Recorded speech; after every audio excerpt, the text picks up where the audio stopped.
اس کی کلائی کو انگوٹھے کی مدد سے رب کرتے ابراز کا لہجہ بوجھل ہوا تو اس کی قدر بے باکانہ گفتگو سن کر پاکیزہ گل کے گال کان کی لو تک سرخ پڑے تھے، جبکہ اس دلپذیر منظر کو یوں قریب سے دیکھ ابراز کا دل مچلا تھا۔ وہ اس سرخ لالی کو اپنی شدتوں سے چرانا چاہتا تھا، لیکن یہ ہاسپٹل اور سب کی موجودگی میں وہ اپنے ابھرتے جذباتوں کو بمشکل سنبھالے ہوئے تھا۔ گھر چلیں، احسن کے پاس آغا جی اور دادی موجود ہیں۔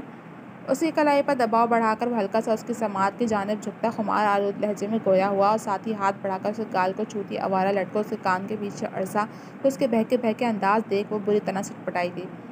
ابراز افغان اصفہانی، اس نے گویا اسے تنبیہ کی۔ پلیز نا۔ وہ بچوں کی طرح ضد پر اتر آیا تو پاکیزہ گل نے اس کی بے قراری نوٹ کرتے اپنے دل کی ایک بیٹ مس کی تھی۔ اس کا اپنا دل بھی محبوب کی رضا میں راضی تھا تو اس نے رضامندی میں دیر نہیں کی۔ باری، بہت تنگ کرتے ہو، نروٹے پن سے کہتے اس نے جیسے ہار مانی تو وہ گویا کھل اٹھا۔ پھر وہ ان سب سے ملتا گلے کو لیے وہاں سے نکل آیا تھا۔ ویسے بھی 2 گھنٹے بعد فریزے کو بھی ڈسچارج مل جانی تھی، یہاں رکنے کا کوئی فائدہ نہیں تھا۔ ممی، اب کیسی ہیں آپ؟ احسن کے حصار میں ان کے قریب آ کر بیٹھتی فریزے کا ان کا حال احوال لے رہی تھی، جبکہ مسز حمید نے نم آنکھوں سے اپنی بیٹی کے معصوم چہرے کی جانب دیکھا۔ اس کے ساتھ جانے انجانے وہ کافی زیادتی کر چکی تھیں۔ انہوں نے آہستگی سے فریزے کا ہاتھ پکڑتے اپنے لبوں سے لگایا تھا۔ میں ٹھیک ہوں، تم ٹھیک ہو نا؟ ان کی بے چین نظروں نے اس کے پورے وجود کو ٹٹولا تھا۔ فکر مت کریں، میں اور آپ کی نواسی ایک دم ٹھیک ہیں۔ اس کے حیا آمیز انداز سے کہنے پر انہوں نے خوشگوار انداز میں احسن کی جانب دیکھا، جس کی آنکھیں ہی نہیں چہرہ بھی تمتما اس خوشخبری کی تصدیق کر رہا تھا۔ وہ پہلے ہنسی تھی اور پھر ایک دم سے رو پڑی تو فریزے نے پریشان ہوتے ان کے قریب ہو کر اپنی ماں کا چہرہ دونوں ہاتھوں سے تھام لیا۔ ممی، کہیں درد ہے کیا؟ وہ فکر مند سے رونے جیسی ہو گئی تھی اور ساتھ ہی اس کی پریشان نظروں نے پلٹ کر احسن کو دیکھا جو خود بھی متفکر تھا، لیکن فریزے کو پریشان دیکھ کر اس کی ممی کے رونے میں ایک گلٹ تھا اور وہ اسے اچھے سے سمجھ رہا تھا۔ اللہ بڑا مہربان ہے، بے شک اگر وہ ہمارے اعمال پر اپنی نعمتوں اور رحمتوں سے ہمیں نوازتا تو شاید پوری دنیا خالی ہاتھ رہ جاتی۔ وہ ایک مرتبہ پھر سے اس کا ہاتھ چومتی رقت آمیز لہجے میں گویا ہوئی تھی۔ میں بہت خوش ہوں، میری فکر مت کرو، اپنا اور اپنی بیٹی کا بہت زیادہ خیال رکھنا۔ میں اتنی اچھی ماں نہیں بن سکی مگر مجھے یقین ہے کہ تم ضرور ایک اچھی ماں بنو گی اور احسن بھی یقیناً ایک بہترین باپ ثابت ہوگا۔ وہ اب نارمل طریقے سے بات کرتی پھیکا سا مسکرائی تھیں۔ ممی، آپ دل میں کوئی شرمندگی مت رکھیں، آپ نے مجھے بہت اچھے سے پالا ہے، ماں باپ دونوں کی محبت دی ہے، مجھے آپ سے کوئی شکوہ شکایت نہیں ہے۔ فریزہ نے اس مرتبہ ان کے ہاتھ چومے تو وہ کھل کر مسکرائی تھیں۔ بعض مرتبہ میں سوچتی ہوں کہ میری کسی نیکی کا صلہ ہو تم، نہ تم میری جیسی ہو اور نہ اپنے باپ جیسی، ایک نیک دل معصوم روح ہو تم۔ انہوں نے ہاتھ بڑھا کر اس کا دلکش چہرہ چھوا تو وہ جھینک گئی۔ احسن بھی یہی بات کہتا تھا اور اس کے بعد اچھے سے اپنے بات کی وضاحت کرتا اسے سرخ کر دیتا تھا۔ وہ پور اس کی محبت کی بارش میں بھیگتی ہر شے فراموش کر دیتی تھی۔ اس وقت بھی احسن کی محبت نے اس کے چہرے پر گلال بکھیرا تھا، جبکہ احسن نے اس کے چہرے کے حسین رنگوں کو پیار بھری نظروں سے دیکھا تھا۔ اس کے اس طرح وارفتگی سے دیکھنے پر وہ جیسے خود میں ہی سمٹی تھی، وہ یوں ہی اس کی محبت کی حدت سے پگھلتی تھی۔ ممی، آپ دعا کرنا کہ میری پہلی اولاد بیٹی ہو، یہ احسن کی شدید خواہش ہے۔ اس نے ایک ہاتھ سے اپنی ماں کا ہاتھ تھام رکھا تھا، دوسرا ہاتھ اس نے احسن کی جانب بڑھایا جسے اس نے سرعت سے تھام کر لبوں سے لگایا تھا۔ میری دعا ہے کہ تم دونوں کو دونوں جہاں کی خوشیاں ملیں، تم اپنی آنے والی اولادوں کو پھلتے پھولتے دیکھو، تم دونوں کی تمام جائز خواہشات پوری ہوں۔ ایک ماں کے لبوں سے نکلتی دعا سیدھی عرش پہ پہنچی تھی، جبکہ ان دونوں نے ہی بے ساختہ ہی دعا کے اختتام پر آمین کہا تھا۔ چلو اب ہم چلتے ہیں، تمہیں فی الحال آرام کی ضرورت ہے۔ احسن نے اسے قریب ہوتے اس کے شانوں پر ہاتھوں کا دباؤ ڈالے اسے اٹھانا چاہا۔ احسن، میں کچھ دیر ممی کے پاس بیٹھنا چاہتی ہوں، وہ چہرہ اونچا کیے بچوں کی طرح منہ بسورے بولی۔ اس سے پہلے کہ احسن کچھ بول پاتا مسز حمید بول پڑیں۔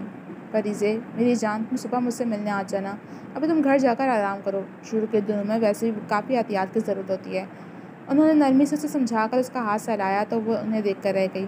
اس کا دل نہیں چاہ رہا تھا کہ وہ انہیں چھوڑ کر جائے، لیکن احسن اور اپنی ممی کی وجہ سے وہ بمشکل ان کے بیڈ سے اتری اور ان کے قریب جا کر ان کا سر چوما۔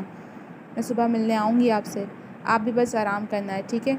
وہ پیار سے ان کا چہرہ چھوتی احسن کے ساتھ وہاں سے نکلی تھی، لیکن کمرے سے نکلنے سے پہلے وہ ایک آخری نظر ان کے مسکراتے چہرے پر ڈالنا نہیں بھولی تھی۔ ہاسپٹل میں رات رکنے کی اجازت نہیں تھی، اسی لیے ان کے پاس کوئی نہیں ٹھہرا تھا۔ احسن اسے لے کر سیدھا گھر آیا تھا۔ دادی نے اسے کھانا بنانے سے منع کر دیا تھا، انہوں نے خود ان دونوں کے لیے کھانا بنا کر بھیجا تھا۔ ان دونوں نے مل کر کھانا کھایا تھا۔ حالانکہ فریزے کو بھوک نہیں تھی، لیکن احسن نے اسے زبردستی کھانا کھلایا تھا، پھر اسے پکڑ کر کچھ دیر واک کروائی اور سونے سے پہلے اسے دودھ اور میڈیسن دی۔ احسن، آپ مجھے اپنے شوہر کم دشمن زیادہ لگ رہے ہیں، اتنا کھانے کے بعد دودھ کی گنجائش کہاں بچتی ہے؟ وہ بچوں کو اتنا رو دینے کو ہوئی تھی، جبکہ اس کی حالت دیکھ احسن نے بمشکل اپنی ہنسی دبائی اور چہرے پر سنجیدگی طاری رکھی۔ خود تو تم ڈھنگ سے کھاتی نہیں ہو اور چاہتی ہو کہ ہمارا بیبی بھی بھوکا رہے۔ بھول گئی دادی نے کیا کہا تھا؟ اب تمہیں ڈبل خوراک لینی ہے، ایک اپنا حصہ، ایک میرے بیبی کا۔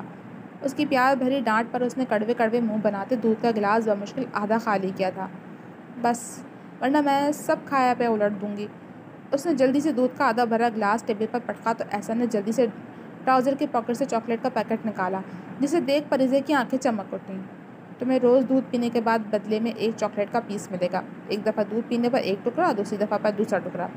چاکلیٹ کا ریپر اتارتے اس نے اس کے لپکتے ہاتھوں سے اس پیکٹ کو دور کرتے اسے لالچ دیا، پھر خود ایک ٹکڑا توڑ کر اس کے منہ میں رکھ دیا اور ایک ٹکڑا اپنے منہ میں رکھا۔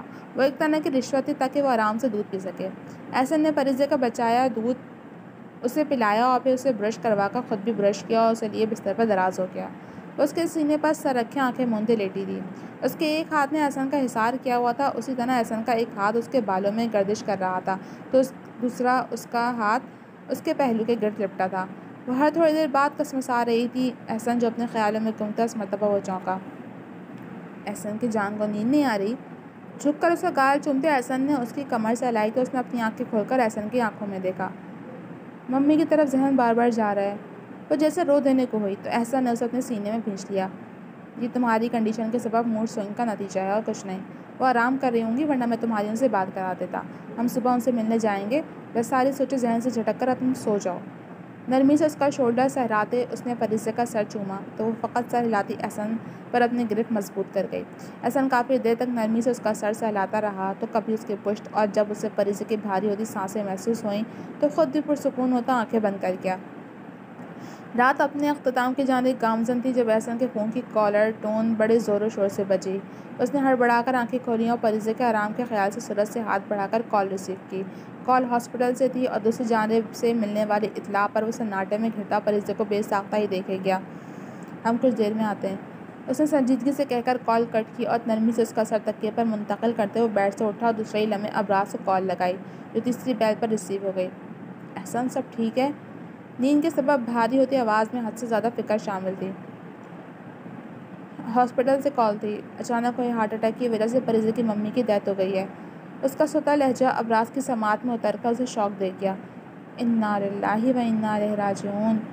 اس کا لہجہ نم ہوا تھا۔ پریزے کہاں ہیں؟ دوسرے ہی لمحے وہ تیزی سے بستر سے اترا تھا۔ وہ سو رہی ہے، شاید اس کی چھٹی حس نے اسے آگاہ کر دیا تھا جب بھی وہ اپنی ممی کو لے کر کافی جذباتی سی ہو رہی تھی۔ وہ پریشانی سے اپنا ماتھا مسلتے گویا ہوا۔ سب سے مشکل کام فی الحال پریزے کو یہ خبر دینے کا تھا۔ آپ پلیز آ جائیں، مجھ سے یہ نہیں ہو پائے گا۔ پریزے کو نظروں میں رکھے وہ شدید مضطرب سا بول اٹھا۔ سب ٹھیک ہے؟ پاکیزہ گل نے مندی مندی آنکھیں کھولتے ابراز کا پریشان چہرہ دیکھا تو وہ خود بھی پریشانی سے اٹھ بیٹھی۔ نائلہ آنٹی کی ڈیتھ ہو گئی ہے، تم آغا جی اور دادی کو اٹھاؤ، میں احسن کے پاس جا رہا ہوں۔ وہ ہجرت نے بالوں میں ہاتھ پھیرتا اپنا والیٹ اور گاڑی کی چابی اٹھائے تیزی سے وہاں سے نکلا تو پاکیزہ گل بھی پریشانی سے اٹھ کر کمرے سے باہر نکلی۔ دوسری طرف ڈور بیل کی آواز پر احسن نے تیزی سے آگے بڑھ کر مین ڈور کھولا تو وہ اتنی ہی تیزی سے گھر میں داخل ہوا۔ اتنی صبح صبح کون آیا ہے؟ کچی نیند سے بیدار پریزے نے لاؤنج میں لگی گھڑی کی جانب دیکھا اور اس کی جیسے ہی نظریں ابراز پر گئیں وہ ٹھہر گئی۔ ایبی، تم اس وقت یہاں کیا کر رہے ہو؟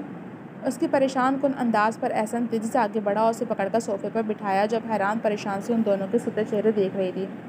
پریزے، میری بات تحمل سے سننا۔ ابراز اس کے پاس پنجوں کے بل بیٹھتا اور اس کے دونوں ہاتھ تھام گیا تو وہ جیسے رونے جیسی ہو گئی۔ دل بے اختیار کسی انہونی کے خیال سے دھڑک اٹھا تھا۔ ایسا نے اسے اپنے حصار میں لیا ہوا تھا تو ابراز نے اس کے مضبوطی سے ہاتھ تھام رکھے تھے۔ انسان جب دنیا میں آتا ہے تو اس کے جانے کا وقت بھی طے ہو جاتا ہے۔ ہم سب کو ایک نہ ایک دن اس فانی دنیا سے چلے جانا ہے، بس کوئی پہلے چلا جاتا ہے اور کوئی بعد میں۔ ابراز کے بوجھل لہجے اور لفظوں نے اس کے وجود پر کپکپی سی طاری کر دی تھی۔ ممی، باقی کا فقرہ اس کے گلے میں گویا دب گیا تھا۔ اس کے کپکپاتے وجود کے گرد احسن کی پکڑ مضبوط ہوئی تھی۔ آنٹی بہت اچھی جگہ چلی گئی ہیں، تم بس ان کی مغفرت کی دعا کرو۔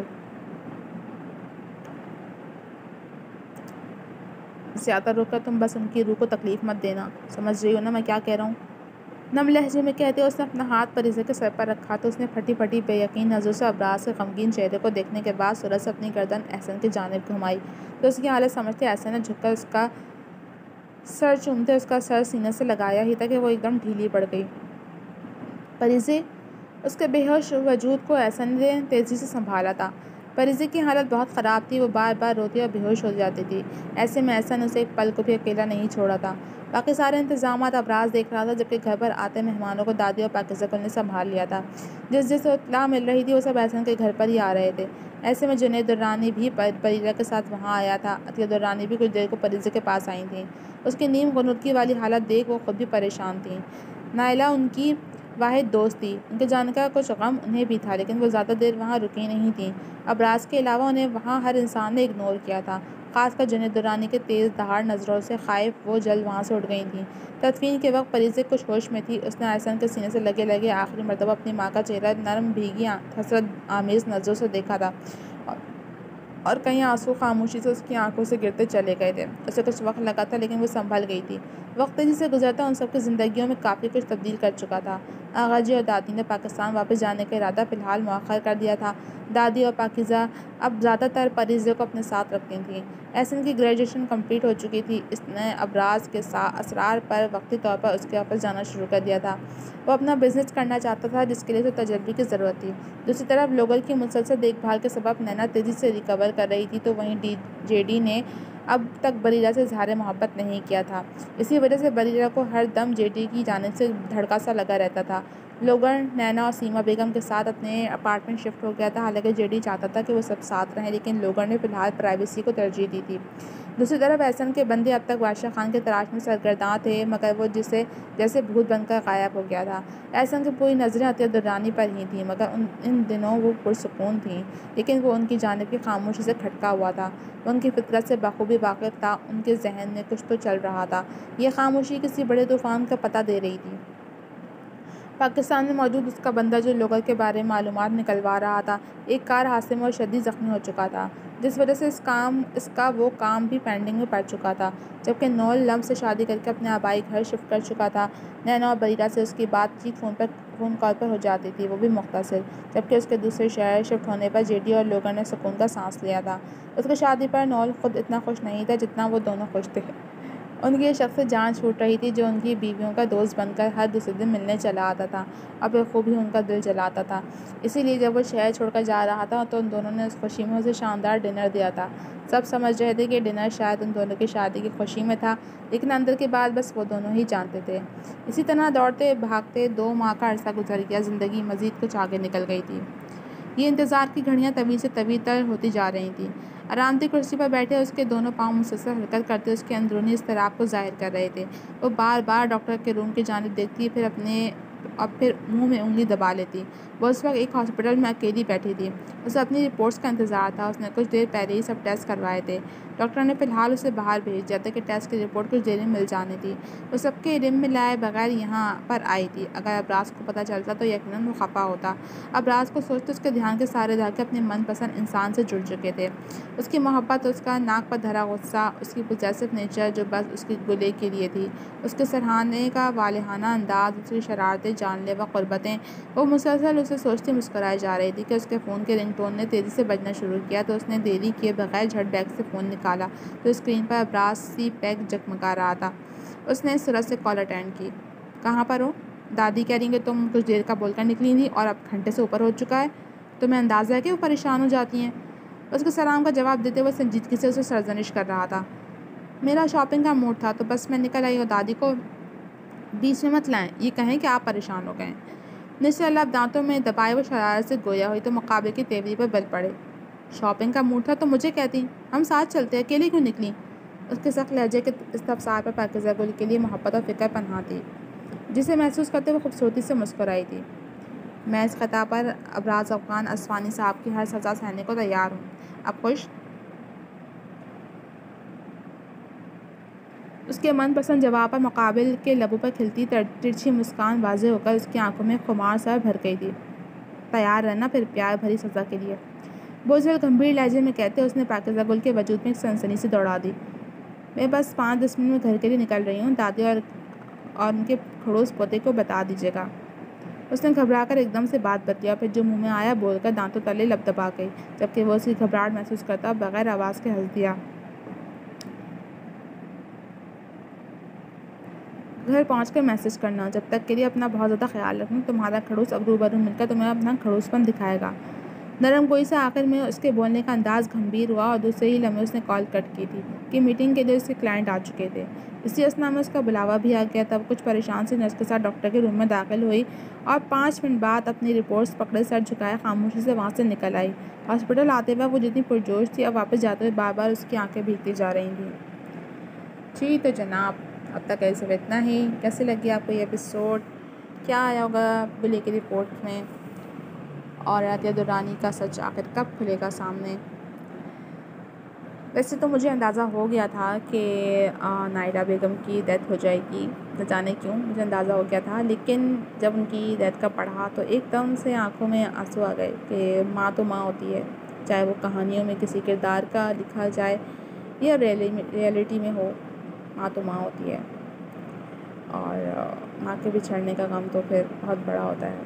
اللہ پاک سب کے ماں باپ کو سلامت رکھے صحت عافیت کے ساتھ۔ تو جناب مجھے اجازت دیجیے، جلد ملوں گی آپ سے اگلی ایپیسوڈ کے ساتھ۔ اس سے پہلے اگر آپ نے جانے سے پہلے کہوں گی کہ اگر آپ نے ہمارے چینل کو ابھی تک لائک سبسکرائب نہیں کیا تو جلدی سے ہماری ویڈیو کو لائک کر دیجیے، چینل کو سبسکرائب کر دیجیے اور بیل آئیکن کو بھی پریس کر دیجیے۔ مجھے اجازت دیجیے، اللہ حافظ۔